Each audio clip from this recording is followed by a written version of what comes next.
What's up, everybody? Pistol Packing Pinky here with the Show Me Showdown. Today we're going to cover the Knoxville, Tennessee show. That is June 14th and the 15th in Knoxville, Tennessee. Today, I think our special guest is going to be the Ectothermic Dungeon with Yeesh Ectothermic. And anybody able to bring them out yet?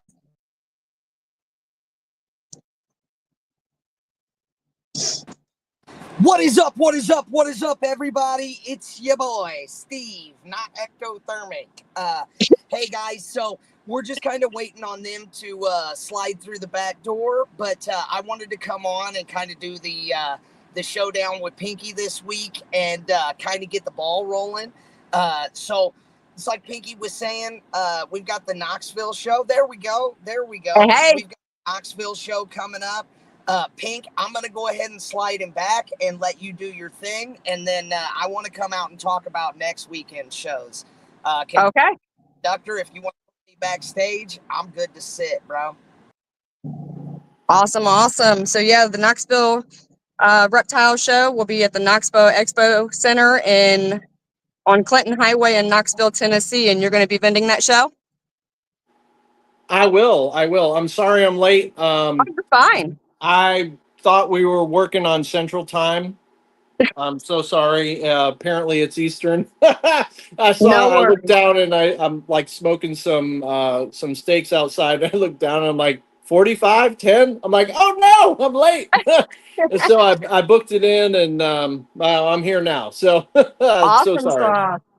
So what is your specialty? Like what do you breed? Currently it's strictly ball pythons. We've had some boas in the mix for a minute.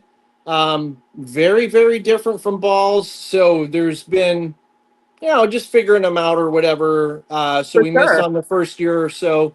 But we're still trying to pair those up, and we just started to get into some hognose stuff. But again, littles might have a shot at some hoggies this coming season, but no hurry. Here we don't, we don't power feed. We don't push things. We just kind of, the ones that want to eat. The other ones that are just a little chill, like we kind of follow along and make sure everybody's just getting what they want and just not pushing the envelope just to push the envelope, so to speak. Awesome. Is this your first Show Me show that you're going to be vending at? No, we've been doing show me's for a fair bit. I think y'all first came up to Rhode Island, I want to say about 4 years ago or so, and I think that was because we were Connecticut before we were Tennessee. Yeah, and we did that for a fair bit. Like every show y'all did up there, we were following you, and then when we moved down. We were doing Knoxville, Lebanon, and went out to, I'll say that we did Nashville, Lebanon, and then went out to Knoxville for once. Knoxville was a killer show for us. We did really well there. Received very well by other vendors and you guys as well. And known Mickey for a minute. So, just going to head back out there and see how it goes. Absolutely. For sure. And do you know this, like maybe some specific morphs that you're going to be bringing to the show with you, or you want to drag any of them out and you got show? I can do that. We're kind of known for the adder stuff and bang. We mess around with Desert Ghost and Tri-Stripe and a few different things. But I can show a couple of the adders to start with that's going to go to the show.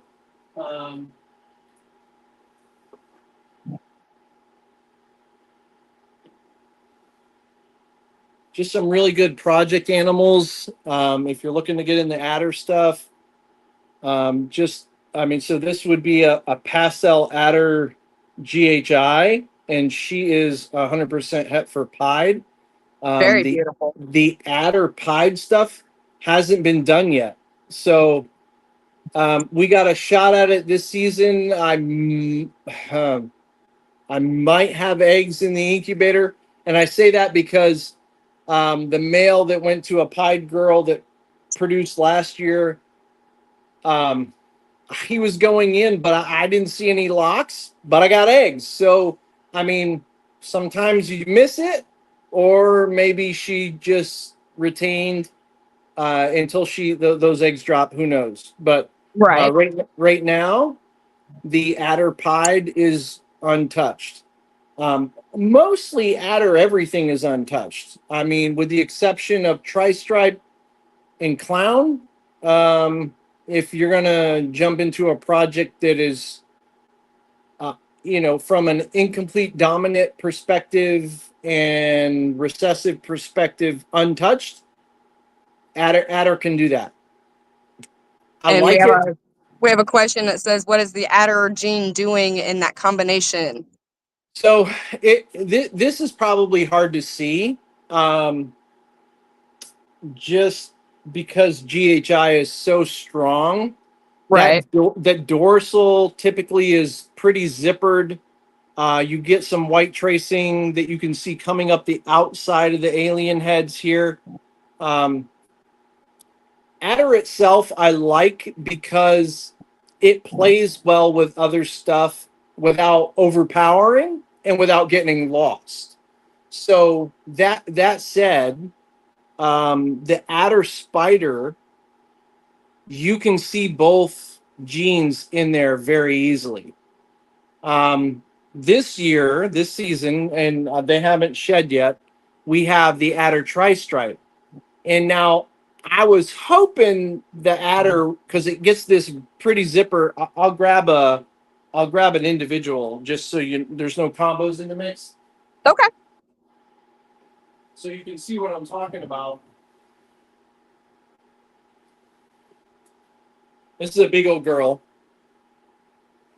So this dorsal is very zipper-esque like. It Yeah. kind of wonkies back, and then you can see the white tracing that comes up the alien heads. Very beautiful. So very dark. Yeah.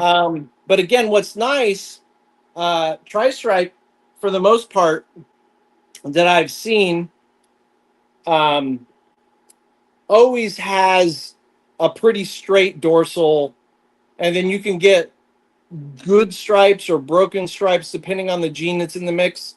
Right. Um, Adder has wonkied the dorsal. Not a lot, but enough to make it wiggle just a little. Yeah. So I mean, and the white tracing is still there, so it's still doing what it needs to do, or what I expected it to do, more or less. Right. Now, will you Again, have any breeder ready ones at the show with you on the 14th and 15th? no, I'll have. I only have a couple individuals from this past season that'll be available. Okay. I just, looking back over the past couple of years, they just don't stick around. I mean, it's a unique gene that is really dark. So if you like contrast and you like something that adds pattern, I mean, you can kind of get Uh-huh. both in one gene, and it just kind of works. So Right. I got 2 animals from last year that are left, out of probably 7 or 8 clutches, and we'll have this year probably 15 clutches or so of adder. Just, that's just kind of where where my world is. You do a certain amount of time in the industry to figure out where you belong. Right. And it took me 13 years to figure that out. And it's adder and bang. And that's where I belong. I'm gonna put her up there. Hey, at least you figured it out. Some people out there are just, kind of breeding whatever they can breed and pairing up whatever they can pair up and everything. So Yeah. it's good that you found your little niche there. Unfortunately, it took me a lot longer than I would have hoped, but nonetheless, we're here. We've got it figured out, and that's really going to be the focus of, Ectothermic Dungeon for the most part. I mean, we're working some Xanthic Pied and Xanthic Clown stuff that doesn't have any of that stuff in it yet, but it's Okay. coming. So, And how but many clutches do you plan on having this year? we've pulled back a touch. I mean, the most we've done in a year is about 76, and last year was probably somewhere around 60, 57, 60. This year, I think we'll be somewhere around 50. Just until the market starts screaming for more. Right.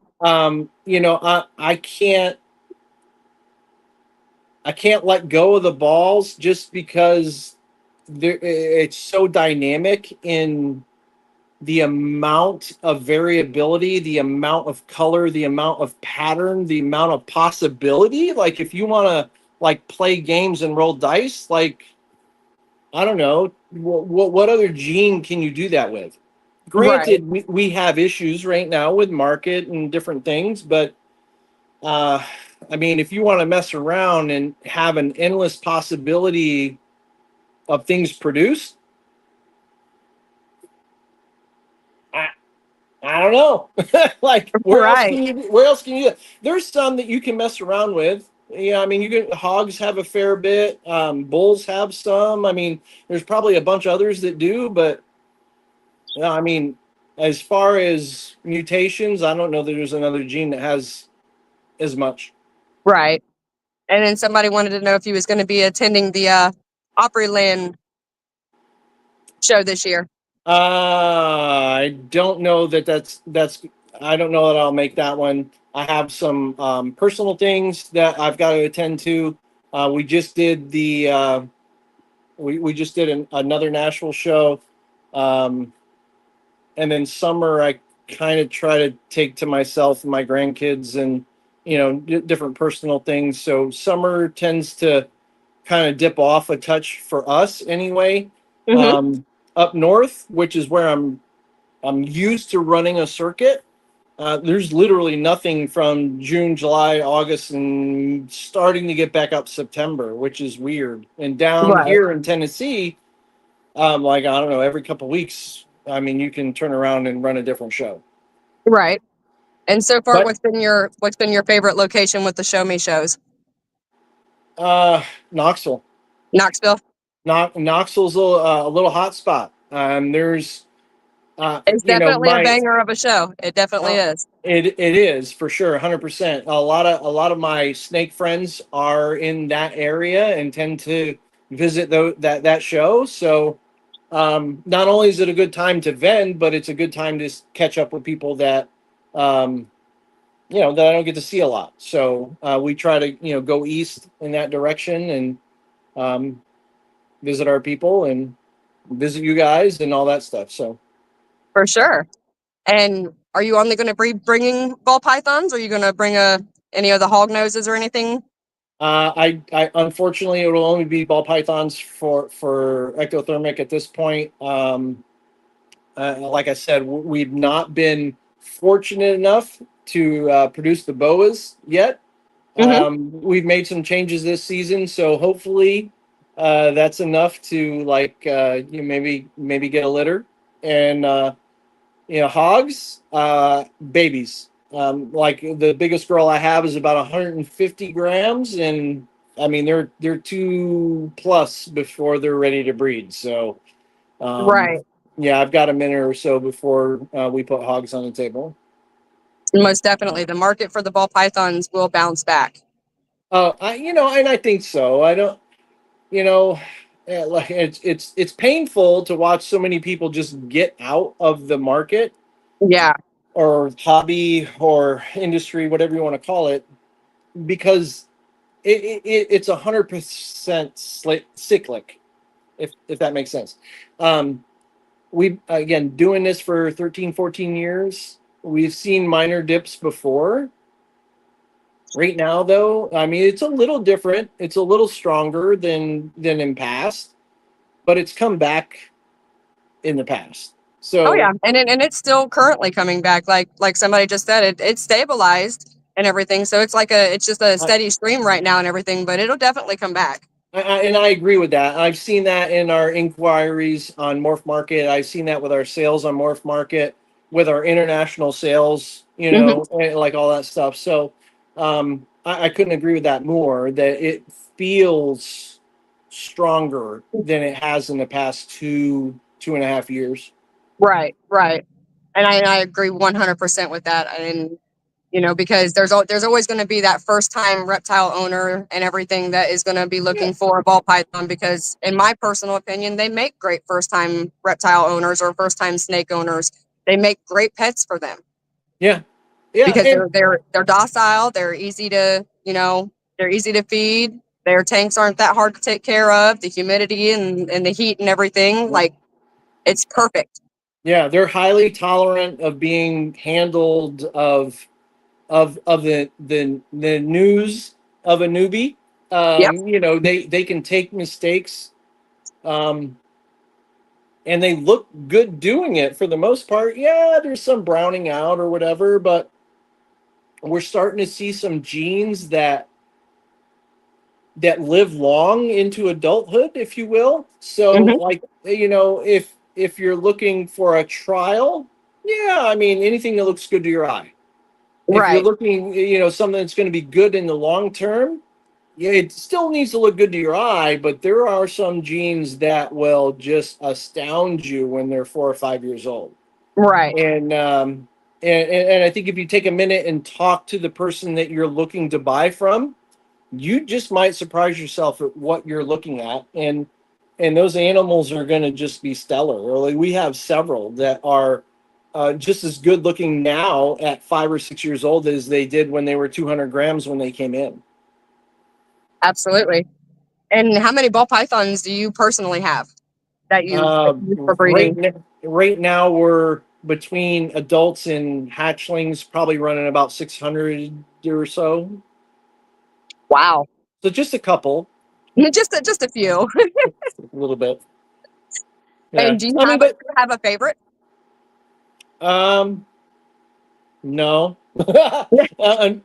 There's just too many. Like, again, we talked about, like, the amount of genetics, the amount of stacks, the amount of recessives. It's just obnoxious, and there's just too many. I mean, I could show you a couple that I like, but I can't say that I have a favorite because there's just too many of those. There definitely is. But we'll start with some stuff, right? Because I know we talked a little bit, and we wanted to see some. Wanted to look at some snakes. That one's gorgeous. But this girl here, this is a girl, right? Definitely depends on combos. Yes. Enchi leopard, yellow belly bang het pied. So this girl Absolutely stunning. will be a breeder. The bang stuff is kind of new to the market, Yep. but from a yellow belly perspective, I mean, a lot of people ask and they struggle with identifying yellow belly in certain stacks. In this one, you don't get a lot of that popcorning on the belly that you would expect, or the checkering that everybody would expect to see, right? Yeah. But in this animal, this fade to dark that you see coming up in these little spots, Mm-hmm. that's yellow belly doing that. Yeah. So in certain combinations, yellow belly is going to be like this kind of a smoke coming up from the belly to the dorsal, and it'll be a gradual.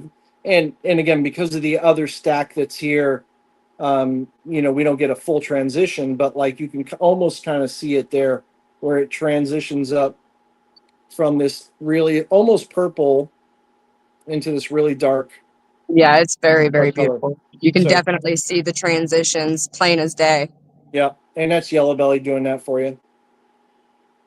And so what inspired you to become a ball python breeder or a snake breeder in general? And what keeps you motivated in doing it?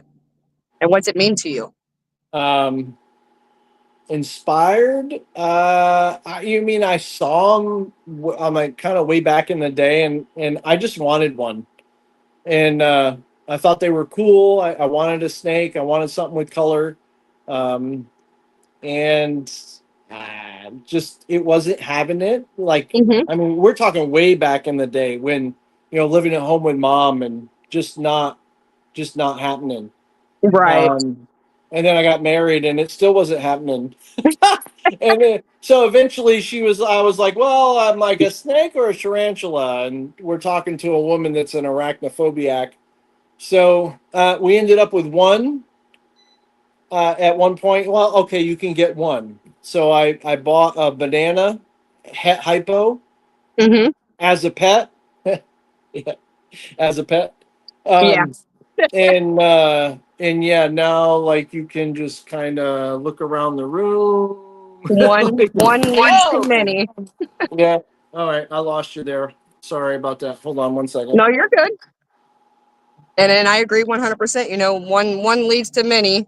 I started with one, and now I've got 25 different snakes. Oh no, I can't get you back. Oh, hold on. There we go. You're still there. We can hear you. We just can't see you. Yeah. Um, give me a sec. Good afternoon, Garden State Pythons. What's up, Pete? How are you, sir? Trying to see my time. Real life of a breeder. Yep. There we go. We can see you. Man, technology is great. Oh, yeah. Gotta love it. I'm gonna put this girl So, down. what motivates you to keep going, even with the ball python market fluctuating so up and down all the time, kind of like the stock market and stuff? What motivates you to keep going? I mean, the endless possibilities. Like, so, I mean, I've dipped into certain projects, and they're projects that not necessarily a ton of other people are working, at least that I'm aware of, it, or if they're working not in any serious manner. Hmm. And I just it's adder is it, right? Bang is one of those. There's I think there's more people working bang than there are adder. Um, and the adder gene, I mean, I firmly believe it's going to be a paradigm for a lot of recessive projects. Um, it comes with a pattern mutation, and it comes with a lot of darkness and contrast. Hmm. I mean, so again, Desert Ghost. What does Desert Ghost need to be astounding? The adder. Contrast. Well, yeah, I agree with you, but like darkness and contrast, Yeah. right? Does GHI bring that? Yes, but it brings a lot of busy too, and a little Right. dirtiness and alien head. So, I mean, you've got to pull some of that out with other genes. Adder doesn't have that, but it has at least as much darkness, and it has a ton of contrast. You know, I don't know. So, do you think the adder gene would be like maybe one of your favorite types of morphs to play around with, or do you have a favorite morph? Adder and Bang. Yeah. We're bringing in some rhino from Europe, from Gavin at Balls to You this season. Nice. They're hopefully shipping in the next few weeks. Um, that also looks exciting. But for what I have in my hands, 100% Adder and Bang. Bang for the brightness and leaving all the blacks behind.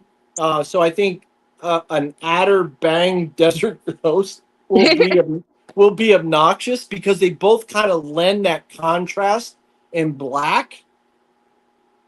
Yeah, it's definitely a whammy. I mean that's the stuff that's what keeps me going every year. So when you ask like what like in a market of what the perception of dipping is and the bottom is, why do you keep doing what you do? I mean, that's it right there because like I still get excited. You know what I mean? I get fired up when I talk about like what the adder is going to do in different combos because I've seen it make crazy, crazy dark, almost black animals. Yeah, And I've seen it make orange animals at the same time. So, I mean, for one gene to do both of those things, that's phenomenal. I mean, let's go. Like Absolutely. it's got legs to the end of the earth, and I mean, you have one person excited about a project. Okay, it takes a minute to spread that Right. around, and it's coming. I shipped some stuff to Europe. There's some stuff that's going, and the adder gene was developed in Europe. So if that says something to you, I mean, I'm just spouting off right now. I'll reel it back a little bit. Let you talk a little bit more. I Oh mean, no, you're good. I just so that's what happens. I get excited about adder and bang, and I go off the rip. So Well, and that's fine. Like, this is the vendor spotlight. This is supposed to be about you and what you're going to be bringing to the table at the shows and everything. So yeah, the more you want to talk, the more you want to talk about the genes and the genetics and everything and what you do. Go for it, man. Like, put it out there. yeah, yeah. I mean, so there's a question up there. What I would add?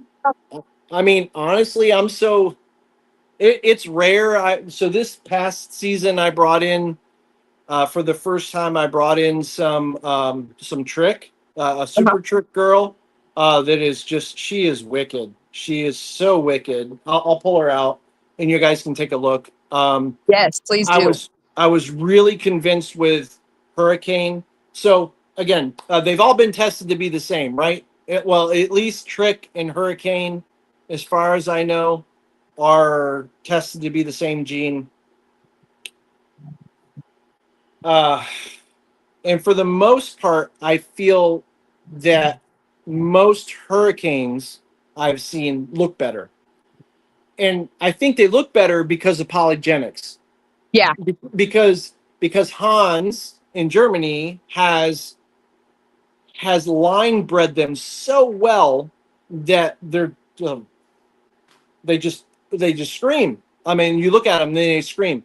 And then some tricks you look at and you're like, I'm like, is it a trick? And then Right. others are like, oh, it looks not too bad. And I found a line of trick from Mercury Morphs that is just astounding, completely astounding. Looks like any hurricane. I'll put her up against any super hurricane that you've ever seen. So let me grab her. Give me a sec. Okay.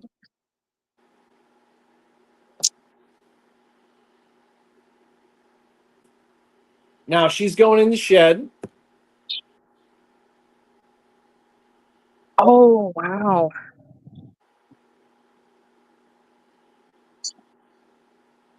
I mean, every alien head has it. Yeah. Like it's obnoxious, like crazy.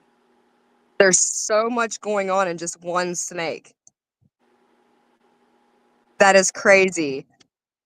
I love it. Yeah, for sure. And she's het desert ghost, so that doesn't hurt us at all. And your future plans for that one would be Probably an combo adder het desert ghost. lots of flexing arms. Yeah, like I don't have the muscles to go behind it, but like But yeah, she's definitely stunning.